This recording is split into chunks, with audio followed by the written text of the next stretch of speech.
I'm just a little mad. Different things stress different people in different ways. It's useful for us to know what juices us. Life becomes so much better when I concentrate on getting on with people and not being so terribly competitive. It's about, accepting who I am, because a long time I didn't accept it. And not only did I accept it, I felt ashamed of it. Tui is a project manager consumer leader for Framework. Framework is an organisation that delivers community-based mental health and intellectual disability services throughout Auckland. Framework is a very supportive environment where they understand mental health issues and they are prepared to accommodate those. And there are lots of people at Framework who have had issues with mental health. For me, I've developed a recovery training for Māori around, and I call it Te Rapua Hine Naro Tangata Toa, and that means seek the mind of a warrior. So for me, that's how I dealt with my mental illness, deciding that I'm a Māori, and as a Māori I'm a warrior wahine, so how do I deal with it as a warrior? Over a period about 15, maybe 20 years, I've had suicide sitting on my shoulder. I've always felt like, you know, the parrot that sits on the shoulder and talks to you. I felt like suicide was like that for me. And so every time I got distressed, the only thing I knew was to harm myself. Today there are many ways to treat schizophrenia and bipolar disorder. Most treatment is through medication, therapy and learning more about the condition. I mean, medication is, for some reason, quite controversial. I'm pretty relaxed about the idea. I think, personally, you know, whatever works. They had diagnosed me, given me some pills and I'd be cured, but that wasn't so.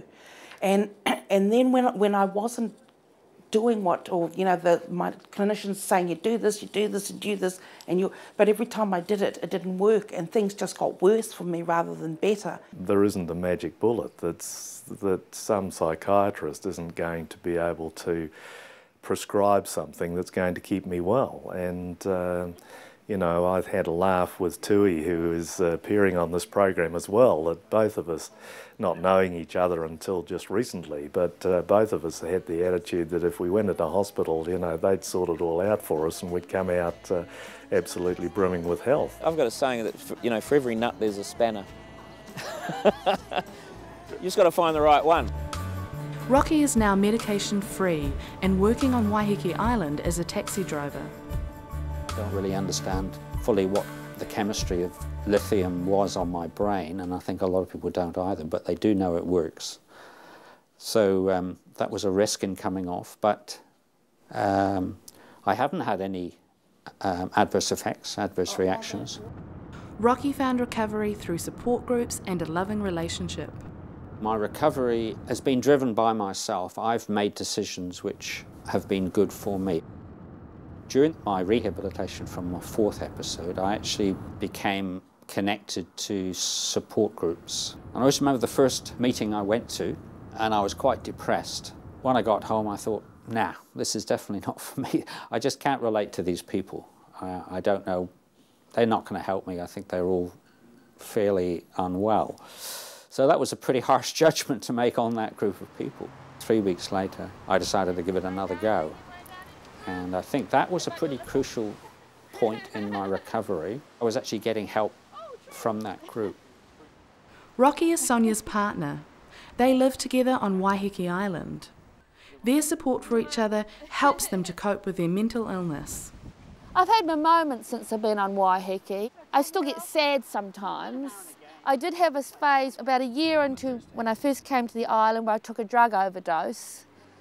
But my sisters were there and Rocky was there right on the spot. Rocky has worked in a voluntary and full-time capacity for mental health services on Waiheke Island and has helped to spawn a support group from his computer. So this group that I'm part of on the island, I believe is good for me, and it's good for mental health services on the island. And another part of my wellness at the moment is finding a partner, Sony, who has come into my life in the last 2 years. I try and keep myself very kind of grounded. I keep an eye on myself and I take my medication every night, which is basically lithium, which is very good for a person who's been diagnosed with bipolar.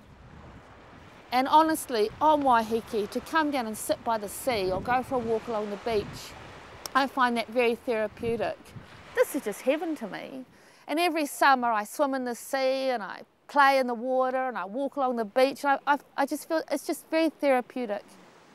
I think if I wasn't in the relationship with Sony that I am at the moment, I wouldn't have made that decision last year to come off lithium. There's something about a human being that when we meet another human being and there's an atmosphere of hope, people start to make a recovery. Tui has been employed to set up a consumer-governed organisation in Counties Manukau. I feel very privileged to be in a role where I can support other people through this journey. Being plagued by mental illness all her life, Tui understands the pressures placed upon patients, family and friends. My heart bleeds actually for whānau, because whānau, I know parents take it very personal when their child has become unwell, and it's not their fault, it's not your fault, it's not our fault. Families, in fact, are the most discriminatory against their loved ones. It's a very stressful time for members of the family. But I guess families need to be patient. Recovery is always round the corner. Me and Tui have only just been married 2 years, and we have our fair shares of ups and downs, but at the end of the day we still love each other no matter what we do. We might argue and we might scrap, but we still love one another no matter what. For me, my journey of recovery has come to a point about being comfortable about where I am. I'm sorry that I've hurt my family, and I'm sorry that they don't like me, but there's nothing I can do about it. I was first diagnosed in Sydney around 1992 for schizophrenia, bipolar. I dibbled and dabbled in drug, sex and rock and roll, and ended up catching a bit of flack off for the drugs. My family are very, very supportive of me with my wellness. The whānau is an important role, takes an important role in this, in their recovery and in their support. One of the best things we can do to recover is to be productive in some way. We call that work. And a lot of us don't have it. Sheldon now works for Framework as their marketing project leader, as well as hosting a mental health access radio program for Planet FM. Being the host of a mental health radio program each week on Planet FM has done a tremendous amount to boost my confidence. And the really positive thing was that I didn't get that terrible build-up of anxiety the first time I had to walk into that studio. But his journey back to the workforce was not easy. It was a real struggle to get back out of hospitalisation. When I came back to Auckland, Ashburn had encouraged me to find creative outlets and places that supported creativity. And Framework was one of them, and I heard about their bone carving course, and I met Conrad as a real inspirational tutor. Conrad works for Framework in their bone carving workshop. Similar to Sheldon, he also suffers from a mental illness. You think you got it all. A lot of my clients, they do carvings and they display them here. A lot of my guys don't actually do the typical hole with just a string anymore. We try to get them to do a proper braid, toddle, and teach them how to do these lashings. Well, I've been the coordinator now for the last year, and yeah, we've totally reconstructed the whole workshop. We've got 12 clients at the moment, and we've probably got about 10, 11 coming in every week. It puts structure in your life, you know, gets you out of the house, it motivates you. I just was opened up to a whole new world of colour and creativity, and I'm sure that was a major part of my road to recovery, because it actually gave me a purpose. I've always been creative, and I sort of get a bit stir-crazy if I don't get to express that creativity. I mean, like, normal people don't get what some mentally unwell people get going through their thoughts. And I reckon art in that is a great way to express that. One of the contributions I think we can make, people who have had mental illness, is to value difference and to value other states of emotion and mind.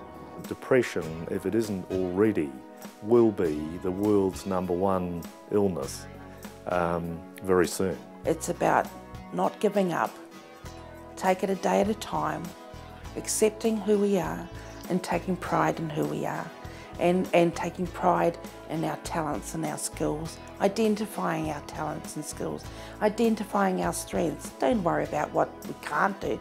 Let's look at what we can do and let's build that up. I'm just a little mad. I'm just a little mad. I had a shock, taking stock. This program was funded by New Zealand On Air.